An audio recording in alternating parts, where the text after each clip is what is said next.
저희 잠깐 기도한 다음에 말씀 듣도록 하겠습니다. 기도하겠습니다. 사랑해 주님 참으로 감사드립니다. 하나님의 전적인 은혜 가운데 우리를 또 일주일 이상 우리가 동일한 본문을 가지고 정말 하나님이 우리를 얼마나 사랑하시고 우리의 원하는 뜻이 무엇인지를 가지고 우리가 고민하고 묵상하고 기도하고 찬양할 수 있는 이 복된 은혜 시간을 허락하심에 참으로 감사드립니다. 하나님, 우리 청년부가 하나님의 이름 아래 공동체 가운데 여기까지 우리가 온 모든 것이 전적인 하나님의 은혜임을 우리가 이 시간 말씀을 통해 기도를 통해 깨닫기를 원하오니 하나님, 우리를 이렇게 각자가 결핍과 또 어려움 가운데 우리가 또 새벽을 깨우고 밤을 깨우며 하나님 앞에 기도했던 그 이유를 우리가 이 부흥 집회 시간 가운데 온전히 깨달을 수 있는, 하나님을 인격적으로 경험할 수 있는 이 복된 은혜 시간 될 수 있도록 이 시간도 함께 해주실 줄 믿고 감사드리며 예수 이름으로 기도드립니다. 네. 우리 좌우 옆에 계신 분을 향하여 우리 주님의 이름으로 사랑하고 축복합니다 라고 하겠습니다. 네, 감사합니다. 우유 좀 더 마시겠습니다.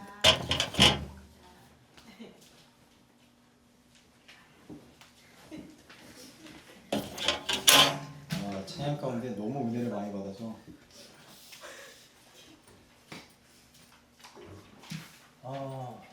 제가 찬양을 부르다가 여러 가지 조금 생각이 나는데, 첫째는 하나님이 우리를 왜 이렇게 1, 2주 동안 힘들게 하셨을까? 저도 사실 굉장히 오늘 새벽까지도 정말 잠을 잘 못 잘 정도로 많은 생각과 걱정과 고민이 있었는데, 제가 여러분에게 뭐 행사 있을 때마다 우리 특세해야 된다, 기도해야 된다 라고 하는데, 여러분, 저는 그 이유가 하나님이 크신 은혜를 부어주시려고 하시는 것 같다라는 생각이 제가 아까 여기 가운데 있었고, 어렵게 힘들게 기도하고 묵상한 분들은 찬양 가운데 누리는 은혜가 아마 달랐을 거예요. 네. 제가 하나님이 왜 이렇게 힘들게 하셨을까? 계속 이상한 꿈도 꾸고 막 기도가 쉽지 않았는데, 제가 목요일날 이렇게 새벽 기도로 가는데 동생이 저한테 이러더라고요. 형은 굉장히 행복하겠다. 형은 굉장히 행복한 사역자인 것 같다. 제가 이게 무슨 소리야? 본인 새벽기도 안 갔거든요.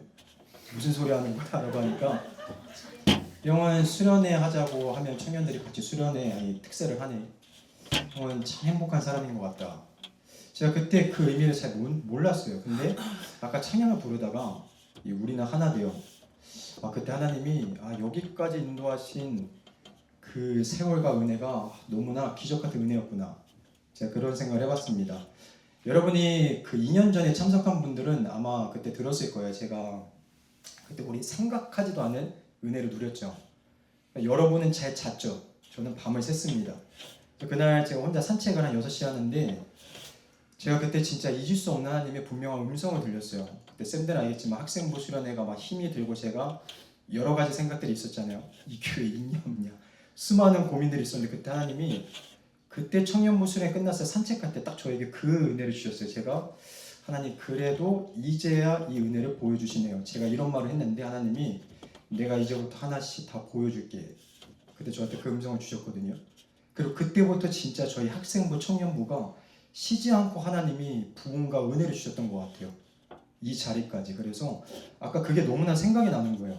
저는 잊어먹고 있었는데, 그래서 너무나 감사해서 아까 여러분도 그렇고 저도 좀 하나님의 은혜에 감격을 했던 시간이었던 것 같습니다.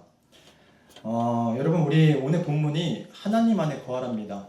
우리 요한복음 13장부터 17장까지 다 3번 이상 읽으셨죠? 네, 읽으신 분은 자신 있게 대답을 하겠죠. 자, 여기서 제가 13장부터 17장까지 제가 이야기를 했는데 15장이 이제 핵심의 말씀입니다. 여기에 보면은 예수님이 포도나무고 우리는 가지라. 그래서 여러분, 당연히 가지가 예수님께, 포도나무에 예수님께 붙어있지 않으면 우리는 아무것도 할 수 없다라고 이야기를 합니다. 그래서 여러분, 이거 우리가 너무나 좋아하는 말씀이고 잘 아는 말씀이에요. 근데 이게 그러면 현실적으로 이게 무엇일까? 우리에게 어떻게 신앙적으로 적용할 수 있을까? 이걸 제가 조금 오늘 설명을 하려고 합니다. 한 달 전에 우리 여청 통독 가운데 의정쌤이 굉장히 좋은 질문 하나를 했습니다. 뭘 했냐면, 묵상이 구약에는 보면은 핵심이 하나님이 이스라엘 백성들에게 약속의 땅이라는 개념을 주셨다. 그래서 그걸 가지고 이스라엘 백성들이 아브라함 그리고 이스라엘 백성들이 평생을 그거를 쫓고 갔다. 그게 목표였어요. 그들의 궁극적으로 도달할 지점이었습니다. 그렇다면 이거를 오늘날 우리에게는 어떻게 해석을 해야 되나요? 이런 굉장히 좋은 질문이죠. 제가 오늘 이 부분에 대한 거 조금 설명을 하려고 합니다. 여러분, 제가 3년 전에 우리 학생부 수련회 때 설교 혹시 기억나는 친구나 청년이 있나요? 짐이 날 거예요. 제가 하나님 언제 주실 거죠? 그때마다 하나님이 뭐라고 했다고요? 곧. 하나님 이제인가요? 뭐라고 하신다고요? 곧. 끊임없이 20년을 기다렸는데 뭐라고 하신다요? 곧.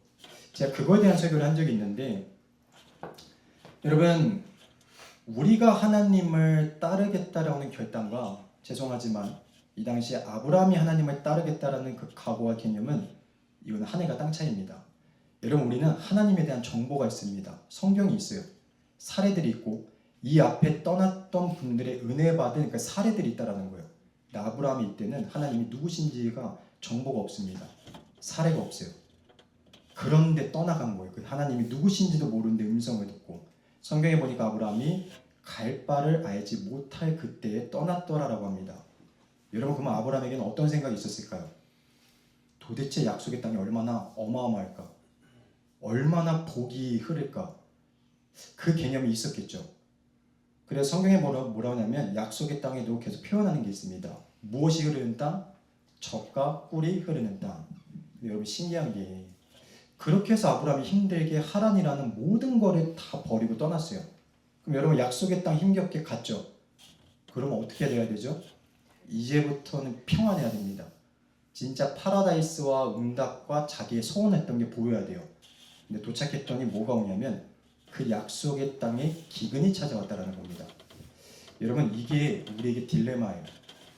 하나님의 말씀이 여러분이 특세도 하고 순종도 하고 때로는 헌금도 많이 하고 결단하고 나아갔는데 하나님의 음성 듣고 떠나간 길인데 그게 축복이 아니라 더 큰 문제와 고난과 기근이 우리 삶 가운데 반드시 올 수 있다는 겁니다. 그러면 저와 여러분은 어떻게 해야 되나? 여러분, 이스라엘 백성들을, 애굽에 있던 이스라엘 백성들을 모세를 통해서 출애굽시킵니다. 그리고 어디를 향해 가라고 하죠? 약속의 땅 가나안 땅으로 가라고 합니다. 그때부터 이스라엘 백성들의 머릿속에 뭐가 있냐면 이스라엘 백성들의 삶의 목적과 목표와 성취점이 뭐냐면 약속의 땅이었던 거예요. 그래서 그들이 거기에 가려고 어떻게 하죠? 온갖 노력을 많이 합니다. 그리고 모세가 보이지 않자 어떻게 하죠? 불안하니까 금을 모아서 금송아지를 만들어요. 그들한테는 그게 중요한 게 아니에요. 왜? 어떻게 해서든 저 땅에 도달해야 되니까. 근데 중요한 거는 여러분, 사실은 제가 이걸 예전에 설교를 한 적이 있어요. 그때 12시간을 준비했었는데 여러분이 다 졸고 딴짓하고 했던 그 특강. 그때 세상에 그렇게 설교를 제가 정말 뜨겁게 준비한 적이 없는데 유빈쌤 빼고는 다들 이렇게 제가 거의 하품하다 끝났습니다. 뭔지도 아마 기억이 안 날 거예요. 근데 여러분, 제가 그때 그런 이야기를 했습니다. 여러분, 약속의 땅 가나안이 정말 좋은 땅일까? 여러분, 사실 그렇지가 않아요.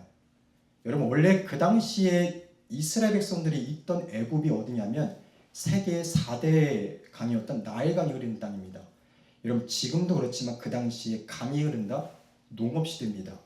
이게 흐르냐 흐르지 않느냐에 따라서 그 곳의 전체가 다 뒤바뀌어요. 여러분, 지금은 우리가 비가 안 오고 하면은 대체가 있죠. 그 당시에는 비가 흐르고 물이 있어야 됩니다.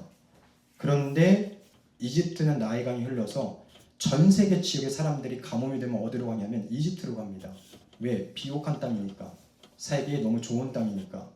여러분, 사실 예수님이 하나님이 명하신 가나안 땅은 척박한 땅이고 지형도 낮고 가치도 낮아서 농사를 해도 겨우 먹고 살 수 있을 만한 곳이 가나안이에요. 여러분, 가나안의 뜻이 뭔지 아는 사람 제가 초콜릿 드리겠습니다.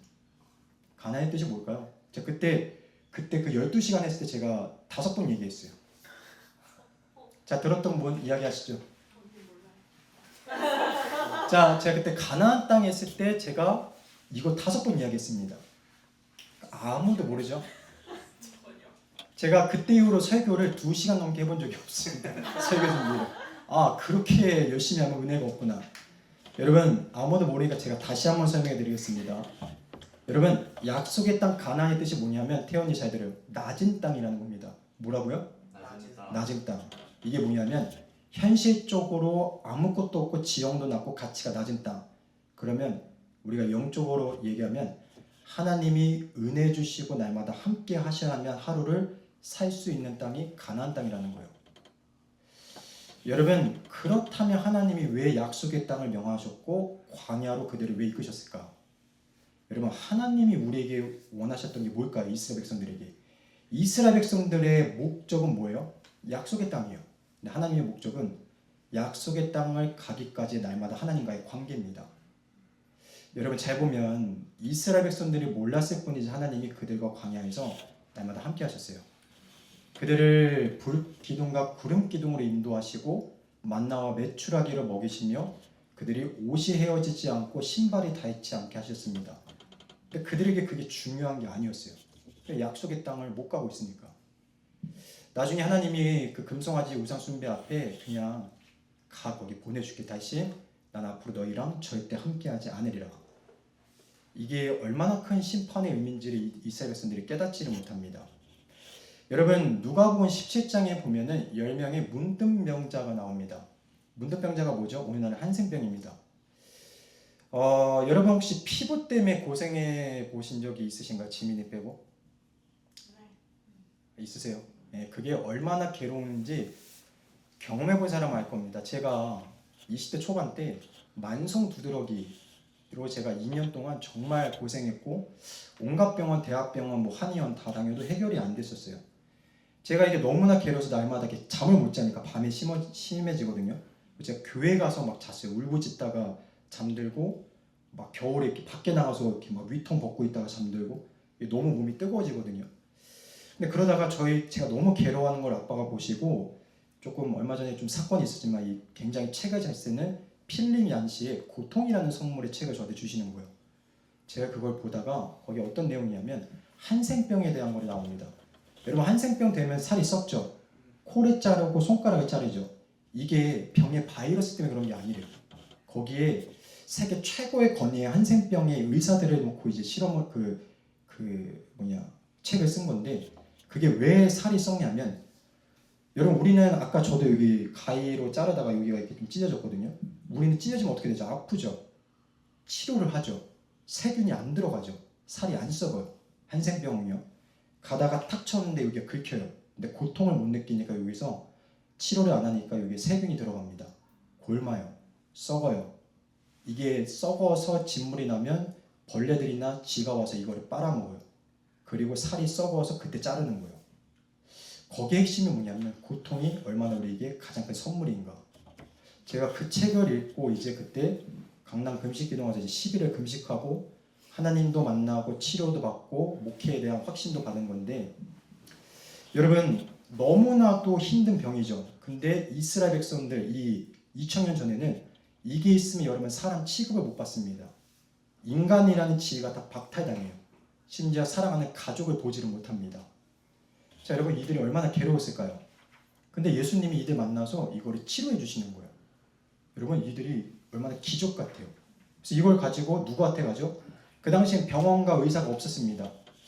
제사장이 이걸 가지고 나았다라고 해야 그들의 지위와 모든 게 회복이 되는 거예요. 그래서 이들이 제사장을 향해 달려갑니다. 자, 달려가는데 몸이 낫는 거예요. 회복이 되는 거예요. 자, 근데 그때 9명은 가고 갑자기 한 명이 몸이 낫는 걸 보고 예수님께 뛰어가요. 그때 예수님 뭐라고 하시냐면 왜 너만 오냐? 9은 어디 있느냐고 질문을 합니다. 여러분, 제가 성경을 많이 봤지만 성경에서 예수님이 누구한테 서운함을 표현한다 제가 본 적이 없던 것 같아요. 근데 유일하게 이 대목에서 예수님이 좀 그걸 표현하세요. 10명이 다 치료받았는데 9명은 어디 있느냐? 여러분, 이 사건을 통해서 제가 뭘 느끼냐면 9명은 그렇게 꿈꿔왔던 기도의 응답, 은혜, 기적을 맛보고 달려간 거예요. 근데 그 돌아왔던 한 사람은 기적과 은혜를 나에게 주신 예수님을 기억하고 돌아온 거예요. 예수님께. 여러분, 제가 이 약속의 땅 그리고 이걸 보면서 저와 여러분이 날마다 구하고 있는 거는 하나님한테 받아야 우리는 응답, 은혜, 우리만의 약속의 땅을 우리는 바라보고 신앙생활하고 있는 거 아니면 그거를 주시는 나와 함께 하시는 하나님을 우리가 원하고 바라보고 있는가. 이거를 저한테 굉장히 많이 좀 하나님이 주어진 도전이었습니다. 제가 그래서 현실적으로 이거에 대한 거를 좀 이야기를 하려고 합니다. 예민한 부분인데, 여러분, 여러분에게는 여러분이 자랑할 만한 교회, 여러분이 사모하는 예배의 자리, 여러분이 기도하고 있는 담임 목사님이 여러분에게 있나요? 여러분, 굉장히 중요한 거예요. 여러분 다 있죠. 지금 삼창교회 다니잖아요. 다 예배 드리잖아요. 조선교 담임 목사님 밑에 다 있잖아요. 근데 그게 진짜 여러분에게 여러분에 속한 교회, 여러분이 사모하는 예배의 자리, 여러분이 자랑하고 은혜 받는 담임 목사님이 되고 있나? 여러분, 저는 목회자입니다. 여러분이 봤을 때 나이도 많이 차이 안 나고, 제가 사실 목회자로 인격이 부족한 게 많죠. 그럼에도 저도 학부 신학교 4년, 신대원 3년, 전문대학원 2년, 그리고 어렵게 강도사고시 치르고 목사 안수를 받았습니다. 여러분, 저도 목회자예요. 여러분이 어떻게 보실지 모르겠지만 이 자리까지 정말 누구보다 쉽지 않게 왔습니다. 근데 저는 목회자니까, 목회자로서 이 교회에 와서 불교자리는 폐의를 받고 하니까 저는 저에게 해당이 안 된다고 생각을 했어요. 하나님이 2년 전부터 저에게 되게 지금까지 매일 강하게 주신 도전이 하나 있습니다. 뭐냐면, 너가 정말 축복과 평강을 누리기 위해서는 날마다 하나님 중심, 너가 속한 교회 중심, 예배 중심 담임 목사님 되지 않으면 너한테 절대 축복이 올 수 없어. 이거 저에게 날마다 주세요. 여러분, 조금 더 제가 리얼하게 이야기하겠습니다. 여러분은 여러분이 좋아하는 설교자들이 다 있을 거예요. 유튜브에 여러분이 일주일에도 몇 편에서 많게는 몇십 편 보는 설교자들이 있을 겁니다. 제가 왜 아냐면 제가 이걸 너무 많이 봤거든요.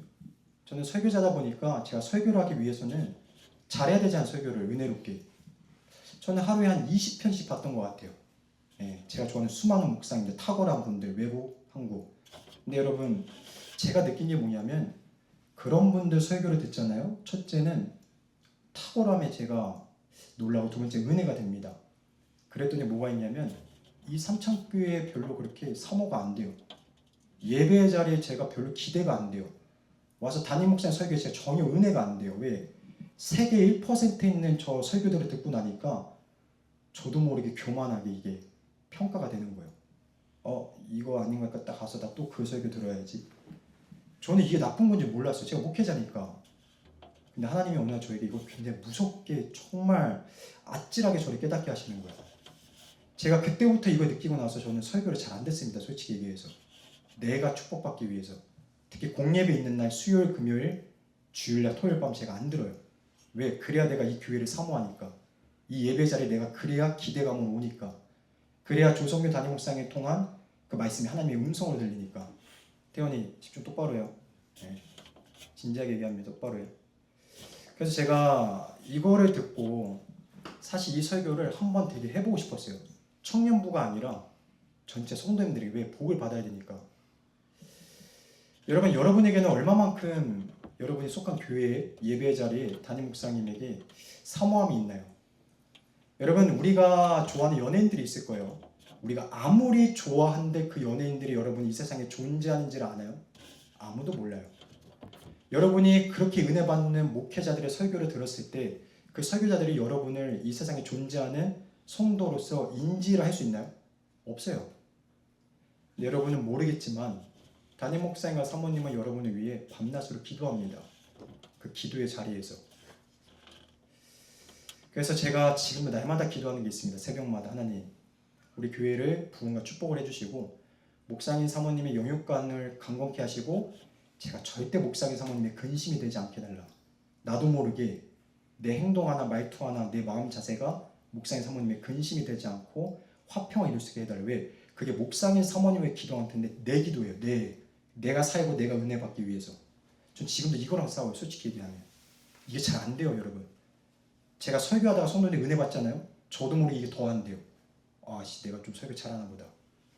끊임없이 하나님이 이거를 저를 깨뜨리십니다. 여러분, 그러면 제가 이 목사님을 떠나서 그럼 우리에게 왜 속한 교회와 예배의 자리를 왜 허락하셨을까? 여러분, 하나님이 여러분에게 왜 문제를 주셔서 그렇게 기도의 예배의 자리를 담임 목사님을 통해서 오라 해서 왜 오게 만드실까? 여러분은 특사하라면 김청희 목사님 시켰다 생각하고 담임 목사님 부르시는 거 맞죠? 맞아요. 제가 봐도 내가 부르는 거 같고 담임 목사 시킨 게 맞아요. 제가 이거에 대한 하나 간증을 짧게 하도록 하겠습니다. 우리 학생부 수련회를 참석했던 작년에 우리 교사 선생님들은 다 알 거예요. 제가 영상에 나와서 사실 굉장히 좀 조심스럽게 하는데 그냥 솔직하게 이야기를 할게요. 우리 청년생들은 알아요. 제가 2년 전에 큰 슬럼프가 있었고 작년에 좀 시험을 제가 크게 받았습니다. 왜 그랬을까요? 교회를 새벽 기도가 너무 많았어요. 제가 와서 자야 되는. 이게 좀 웃길 수 있는데 목사님이 출타를 너무 많이 하셨어요. 그러니까 제가 그때 우리 여름 수련 앞두고 무슨 사순절 특세, 뭐 특세 막 했고, 그리고 희한하게 목사님은 당연히 가셔야 되는 건데 출타를 막 계속 하시는 거예요. 여러분 저는 새벽 기도하는 게 힘들진 않아요. 근데 제가 교회에서 자는 게 사실 너무너무 힘들어요. 특히 한여름에. 왜냐하면 전 재정부실에서 자는데 재정부실에 자면은 여러분 모를 거예요. 그 에어컨 트잖아요. 그게 수명을 다했는지 25분마다 갑자기 다다다다다 모터가 돌아가요. 그럼 전 잠들다가 그거 좀 깨요. 그래서 이걸 끄면 더워서 또 깨요. 그리고 제가 깨서 화장실 가려면은 1층, 2층 복도, 그 다음에 화장실 앞에서 돈벌레, 바퀴벌레, 그 다음에 그거 뭐예요? 곱등이. 거짓말 안 해요. 사진 찍은 적 있어요. 3마리가 계속해서 앞에 있어요. 저는 죽을 것 같아요. 진짜 너무 괴로운 거예요. 근데 이걸 적당히 하면 제가 살겠는데 그때 있다가 뭔가 교회적으로 목사님 출타를 너무 많이 시니까 제가 이게 장난식이 아니라 진짜 막 미치도록 짜증이 나는 거예요. 교회 떠나가야겠다. 도저히 못 견디겠다. 그때 여러분한테 막 짜증 엄청 냈어요. 제가 유빈쌤, 이종쌤 막 중교한테 보이면 막 중교 맨날 때리고 엄청 화가 났어요. 왜냐면 너무 짜증이 나니까. 너무 싫었어요. 이 교회가 싫고 잘못 빨리 가야겠다. 막 별의별 생각 많이 들었습니다. 그래서 솔직히 얘기하면 지금은 전혀 안 해요. 그때 목사님의 거룩한 선에 불만을 혼자 굉장히 많이 했어요. 왜냐하면 저는 목사님이 저를 부르신다라고 생각을 했어요. 그래서 제가 그때도 기억이 나는데 월요일날 목사님 3일인가 4일에 가셨어요. 월요일날 김창희 목사님 이제 밤기도부터 준비해 주세요. 제가 원래 같으면 집에서 한 30분 정도로 준비를 해요. 그리고 와서 3분 설교를 해요. 그리고 이제 기도를 했는데 그때는 설교 준비 하나도 안 했어요. 짜증나니까. 왜? 조만원 장로님밖에 없어요. 가도. 설교를 30분 해도 조만원 장로님 앞에 계신 조만원 장로님 쳐다도 안 보세요. 그냥 앞에 계시다가 그냥 가요. 그러니까 저는 속으로 2분밖에 없는데 왜 내가 설교를 해야 되지? 막 짜증나는데 제가 그때 진짜 거짓말 30초 설교하고 내려왔어요. 30초. 할렐루야 이러고 내려가서 기도가 안 됐어요. 그러니까 여러분 웃길 텐데 저는 그때 되게 심각했거든요. 기도가 안 되고 제가 막 하나님 앞에 거룩하게 원망 불평 좀 막 욕을 했어요. 진짜 짜증나. 막 내가 또 자야 돼요? 또 벌레 봐야 돼요? 막 계속 이러다가 그냥 갔어요. 근데 다음날 갑자기 새벽에 제가 그냥 준비한 원고 옛날에 했던 거 했는데 갑자기 김종원 장로님이 은혜 받아서 그거 교사방에 올려주세요. 저한테 개인 막 5만 원 아침 드세요. 막 여기저기서 은혜 받았다 해서 갑자기 이제 좀 죄송해지는 거 하냐 앞에. 그래서 밤기도는 제대로 준비해서 오자. 근데 제가 그때 밤기도를 일찍 해서 왔는데 그때도 조만동 자녀 계셨어요. 그래서 30초 할 거를 1분 30초 설교했어요. 이 정도면 됐다. 찔리지 않는다. 그래서 제가 이제 들어가서 불 끄고 기도회를 하는데 제가 그런 경험을 제가 처음 해봤어요. 기도 음악이 나오고 기도를 하는데 제가 앞에서 하는데 갑자기 이곳에 하나님의 임재가 바다의 한가운데 있는 것처럼 막 폭발적으로 넘친다는 은혜를 주시는 거예요. 그 하나님의 그 큰 팔로 저를 이렇게 막 감싸는 그 은혜를 주시는 거예요. 그때 제가 어떤 걸 하나님 깨닫게 하시냐면 저는 목사님이 저를 부르는 줄 알았어요. 왜냐하면 목사님 출타하시니까 부교육자가 와야죠. 근데 그때 갑자기 하나님이 저에게 이런 음성을 주시는 거예요. 정이야, 내가 너를 불렀던 거야. 끊임없이. 왜냐하면 보고 싶으니까. 제가 이제 이 교회를 오기 전에 저희 아버지 교회에서는 구조가 비슷합니다. 3층이 저희 사택이고 2층이 교육관, 서재실, 창고, 성가대실, 1층이 식당 이러고 저희가 이제 지하가 본당인데 영어쌤은 알 거예요. 위에가 집이니까 그냥 새벽기도 밤기도 맨날 그냥 왔다 갔다 하는 거고 저는 쌤들이 제가 이렇게 예배 전에 저는 1시간씩 일찍 오거든요. 왜냐면 제가 굉장히 좋아하는 게 있어요. 아무도 없는 예배당에 불 꺼 있는 저는 혼자 가서 그냥 혼자 거기서 하나님을 묵상하고 대화하고 이런 거 제가 굉장히 좋아합니다. 그래서 지금도 1시간 반씩 일찍 와요. 근데 그 당시에 제가 그걸 굉장히 많이 했습니다. 제가 마음이 힘들 때마다 가서 그냥 찬양했어요. 여호와 우리 주여 부르면서 그냥 하나님 앞에 노래하고 하나님 앞에 혼자 묻기도 하고. 근데 이제 제가 삼창교회로 오고 자취를 하면서 지금 제가 삼창교회를 1시간 거리가 걸리니까 그걸 못하는 거예요. 그래서 제가 어떤 걸 했냐면 그나마 하나님을 찾아야 되니까 저희 집 옆에 있는 교회를 월요일 빼고 화목금이나 화수목금 새벽기도 하고 월요일날 제 동생이랑 공감에 가정예배 인도하고 화요일, 목요일, 토요일 30분씩 제가 8시에 기도를 해요. 전 이러면 되는 줄 알았어요. 나 하나님과 교통한다. 근데 그때 하나님 뭘 느끼게 하시냐면 그게 아니라는 거예요. 그때 우리 학생의 수련 주제가 예배자였거든요. 만민이 기도하는 집, 나에게 허락한 봄 교회. 담임 목사님이 주야로 나를 위해 밤낮으로 기도하는 이 자리. 이 개념에 대한 게 너무나 커지는 거예요. 그러면서 그때 어떤 생각이 들었냐면 나는 잊어버렸는데 하나님이 나와의 아름다운 기도의 추억들, 내가 하나님을 찾았고 하나님께 속삭였던 그 시간들을 하나님이 미치도록 그리워하셨구나. 그 말을 계속 하시더라고요. 정말 내가 너를 너무 보고 싶어서 너를 대화하고 싶어서 내가 온갖 방법으로 너를 이 자리에 불렀던 거야. 제가 그때 이게 너무나 죄송한 거예요. 하나님 앞에. 너무나 미치도록 가슴이 터지듯이 이 둔한 목회자가 그걸 깨닫지 못해서 사람들과 성도들 앞에 끊임없이 원망불평했던 거예요. 하나님이 나를 부르셨던 자리인데 제가 그때 조만원 장로님이 있는데 원래 20분 뒤에 껐는데 제가 아무도 없었잖아요. 조만원 장로님 말을 제가 막 진짜 소리를 지르면서 제가 하나님 앞에 회개기도 했어요. 너무나도 죄송해서 하나님이 나를 이렇게 부르셨고 나를 이렇게 사랑하셨는데 내가 어떻게 목회자란 사람이 하나님을 예민하게 안다는 사람이 왜 이걸 깨닫지 못했을까?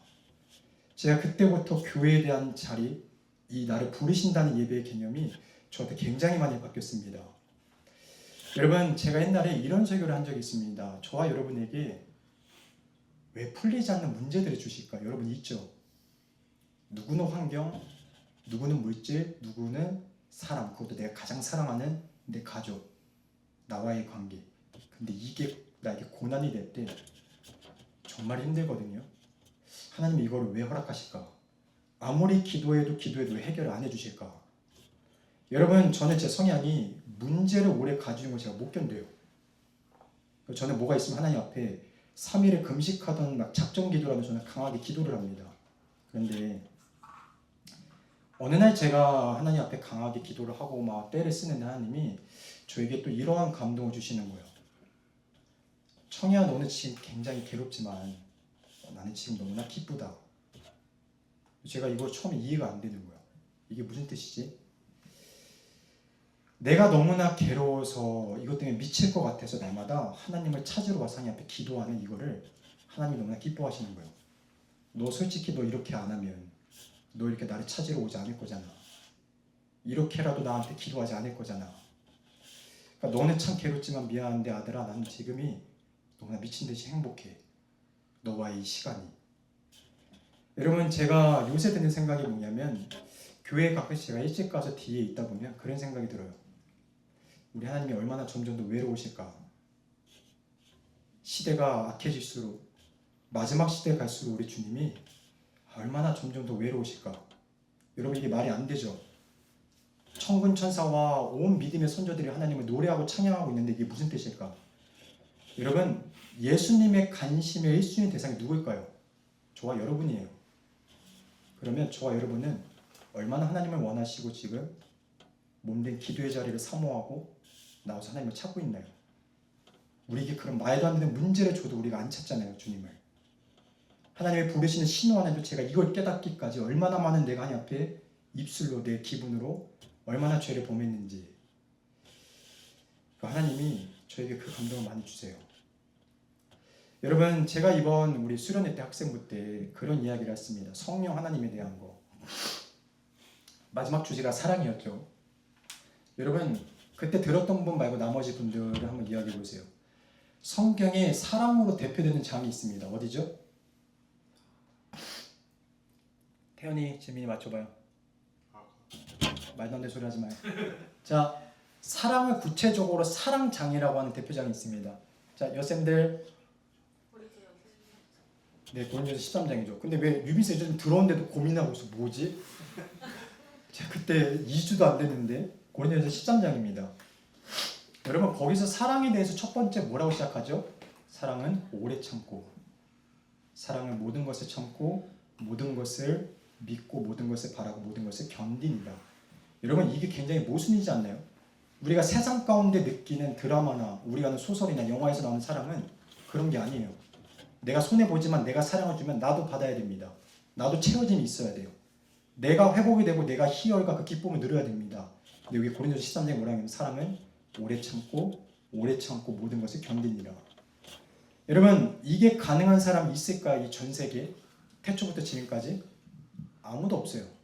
저를 포함한 이걸 할 수 있는 사람이 아무도 없습니다. 근데 하나님이 이걸 왜 기록하셨을까? 불가능한데. 제가 그때도 이야기했지만 언제부턴가 저는 이 본문이 굉장히 불편해지더라고요. 제가 솔직히 얘기하면 여기서도 제가 아무리 노력하고 애써도 뭔가 따라오지 못하고 안 맞는다. 저는 절대 못 품어요. 솔직히 얘기하면. 노력은 하는데 안 돼요. 그게.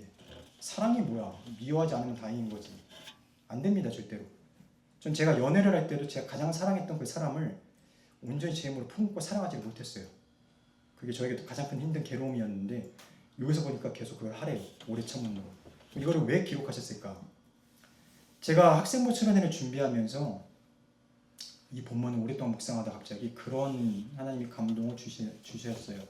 이게 신학적으로는 안 맞고 틀릴 수도 있는데 왜 불가능한 이거를 기록하시고 자꾸 보여주실까? 또 어떤 생각이 드냐면 하나님이 저와 여러분을 어떻게 사랑하셨는지를 기록한 장이구나. 우리가 행하는 게 아니라 도대체 하나님이 우리를 그럼 어떻게 사랑하셨는지, 지금도 어떠한 마음으로 우리를 사랑하고 있는지를 여기서 보일 수 있게 기록한 장이 고린도전서 13장이구나. 사랑은 오래 참고 끊임없이 참고 모든 것을 견디니라. 여러분, 우리가 구약에 보면 이스라엘 백성들이 사사기 우리의 제장면 배웠죠. 끊임없이 하나님의 사랑 앞에 그들이 하나님을 배반합니다. 배신해요. 눈앞에서 다른 아예 바람을 피고 불륜을 저지르고 다른 우상 숭배를 합니다. 하나님이 타협했어요. 그러지 마. 내가 너희를 사랑하니까 제발 그렇게 하지 마. 그들이 거부해요. 우리는 당신과의 관계가 중요하지 않다. 복만 달라. 하나님이 권면하고 깨닫게 하시고 돌이키는데 그들이 안 되니까 하나님이 가장 큰 심판을 하십니다. 여러분, 하나님의 가장 큰 심판과 가장 무서움이 뭘까요?